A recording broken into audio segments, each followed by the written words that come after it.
ലോക ഞാൻ പോയി കണ്ടു. അപ്പോൾ അതിന്റെ ഫസ്റ്റ് ഹാഫ് എന്ന് പറയുന്നത് അടിപൊളിയായിട്ട് അവർ മേക്ക് ചെയ്തിട്ടുണ്ട്. അതിന്റെ എഡിറ്റിങ്ങും ബാക്ക്ഗ്രൗണ്ട് സ്കോറും മ്യൂസിക്കും സൗണ്ട് ഇഫക്ട്സ് എല്ലാം അടിപൊളിയായിട്ട് തോന്നി.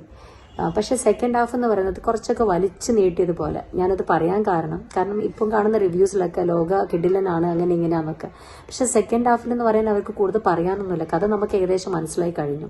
അപ്പം അവർ വലിച്ചു നീട്ടുന്നത് പോലെയാണ് എനിക്ക് തോന്നിയത്. പലയിടത്തും ഒരടി കഴിഞ്ഞു, അത് കഴിഞ്ഞിട്ട് അതിന്റെ തന്നെ ഒരു കണ്ടിന്യൂഷൻ എന്ന പോലെ അടുത്തടുത്ത് പോയിട്ടൊരു അടി. അപ്പം എനിക്കത് അത്ര വലിയൊരു ഇംപ്രസീവായിട്ട് തോന്നിയില്ല. നേരെ മറിച്ച് ഫസ്റ്റ് ഹാഫും പോലെ തന്നെ അവർ സെക്കൻഡ് ഹാഫും കൂടി ഉണ്ടാക്കിയിരുന്നു എങ്കിൽ അത് ഒന്നും കൂടി അടിപൊളിയാവുമായിരുന്നു. പിന്നെ എനിക്ക് തോന്നിയിട്ടുള്ള എൻ്റെ ഒരു പേഴ്സണൽ ആയിട്ടുള്ളൊരു തോന്നല്, ഈ നായിക ജനൽ മറിക്കുന്നത് കടലാസ് കൊണ്ടാണ്. എന്തിനാണ് ഇവർ കടലാസുകൾ ഉപയോഗിച്ചത്? അതിന് പകരം ഒരു നല്ലൊരു കേർട്ടൻ ഉപയോഗിച്ചാൽ പോരെ, ഇതുപോലുള്ളൊരു കേർട്ടൻ. ഇങ്ങനെ ഒരു കേർട്ടൻ ഉപയോഗിച്ച് കഴിഞ്ഞാൽ വെളിച്ചം എന്ന് പറയുന്ന സാധനം ഉള്ളിലേക്ക് വരികയില്ല.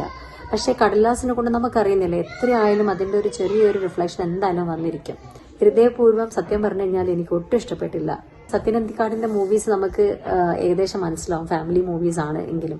പക്ഷെ ഈ മൂവി കാണുന്ന സമയത്ത് എനിക്ക് വിനീത് ശ്രീനിവാസന്റെയും സത്യൻ അന്തിക്കാടിന്റെയും ഇപ്പോഴത്തെ ഈ മൂവികൾ, അതായത് കഥയ്ക്ക് വേണ്ടിയിട്ട് കഥ ഉണ്ടാക്കിക്കൊണ്ടിരിക്കില്ലേ, കഥ നമുക്ക് എന്നാ ഇങ്ങനെ ചെയ്തേക്കാം, എന്നാ പിന്നെ ഇനി അങ്ങനെ പോവാം, കഥ ഉണ്ടാക്കും. അപ്പം ഒരു മേ ബി നമ്മൾ മലയാളീസിന്റെ മൂവീസ് എന്ന് പറയുന്നത് നമ്മൾ കൂടുതലും എല്ലാവരും ഇഷ്ടപ്പെടാനുള്ള കാരണം അത് കൂടുതലും എന്താ പറയുക സാമൂഹികപരമായിട്ട് ഒരുപാട് അത് റിലേറ്റ് ചെയ്യാൻ പറ്റുന്നതുകൊണ്ടാണ്.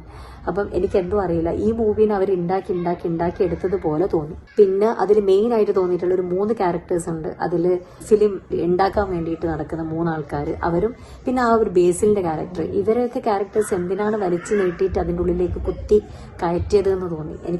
എനിക്കറിയില്ല, എനിക്ക് പേഴ്സണലി അവരുടെ അഭിനയം പ്രത്യേകിച്ചിട്ട് ഒന്നും റിലേറ്റ് ചെയ്യാൻ തോന്നിയില്ല. ഞാനും മക്കളും കൂടിയാണ് പോയി കണ്ടത്. കുട്ടികൾക്ക് മേ ബി ആ സംഗീതത്തിന്റെ കുറച്ച് തമാശകളൊക്കെ ഉള്ളത് കൊണ്ട് അവർ പറഞ്ഞു കുഴപ്പമില്ല. ബട്ട് എനിക്ക് പേഴ്സണലി ഒരു തരത്തിൽ പോലും അത് ഇഷ്ടപ്പെട്ടിട്ടില്ല. ശരി, എന്നാൽ താങ്ക് യു.